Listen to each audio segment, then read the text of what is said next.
नमस्कार.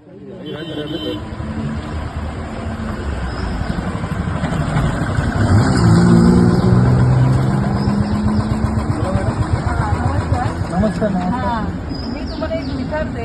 बोला. राग नका मानो. तुम्ही हेल्मेट घातलाय पण छोट्याकडे हेल्मेट घातलाय.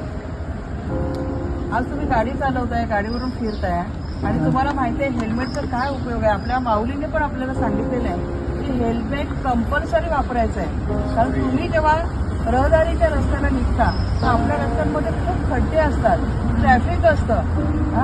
आज तुम्ही तुमचं महत्व जाणताना बाईला तुम्ही हेल्मेट घातलाय.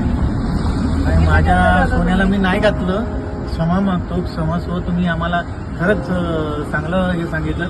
त्याच्यापुढे मी नक्कीच 100% काळजी घेईल. पण आता प्लीज आता मला हे करा. आणि मी आता मला वाटतं पण मी घातलं पाहिजे पुढे, तर मी आधी घालतो. आणि नक्की नेक्स्ट टाइमला मी माझ्या दीदीला, माझ्या सोन्याला नक्कीच मी हेल्मेट घातल्याशिवाय बाहेर निघणारच नाही. क्षमा असावी माऊली की आम्ही तुम्हाला हे केलं, त्रास दिला. आमच्या आश्रमातर्फे आम्ही एक मोहीम राबवतोय. त्याच्यामध्ये आमच्या माऊलीने आम्हाला खूप महत्व सांगितलेलं आहे आणि तेच आम्ही सगळीकडे त्याचा प्रसार करतोय. आणि ते महत्वाचं आहे, ज्याच्यामुळे पूर्ण जगाला सर्व गरिबांच्या फायदा होणार आहे. तर ते हेल्मेटचं महत्व म्हणजे एक तर ते आपल्या डोक्याचं संरक्षण आहे, संरक्षण कवच आहे. जसं पूर्वी राजे महाराजे तिलकच घालून फिरायचे संरक्षण कवर म्हणून, तसंच हे आहे.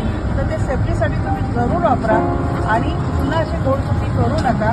तर मी आमच्यातर्फे आमच्या माऊलीनी जे आम्हाला सांगितलेलं आहे की हेल्मेट जिथे कमी असेल तिथे द्या, तर तसं मी हेल्मेट या चुकीसाठी देते. पुन्हाही तुम्ही करू नका. नाही मी तुमच्याकडून अपेक्षा करते. बरोबर. आदेश. नक्की नक्की नक्की बेटा. हे सोना. आणि नेहमी घालायचं का गाडीवर बसल्यावर की नेहमी घालायचं. काय करायचं, हे आपलं सुरक्षा कवच आहे. आपण रोज जाताना हेल्मेट घालायचं. तर तुम्ही माझा हेल्मेट नाही दिला तर मी गाडीवरती बसणार नाही. नाही आपण आता नक्कीच आता गाडीवर बसतो ना, नक्कीच हेल्मेट घालायचं. हा बेटू. आदेश. येऊ का माऊली? आता धन्यवाद, खूप खूप धन्यवाद. तुम्ही आम्हाला हे केलं. मी चुकलो ह्याबद्दल परत परत क्षमा मागतो आणि तुमच्या याचे मी खूप आभारी आहे. धन्यवाद. आमच्या माऊलींचे आभार माना, त्यांचे नियम फॉलो करा. धन्यवाद.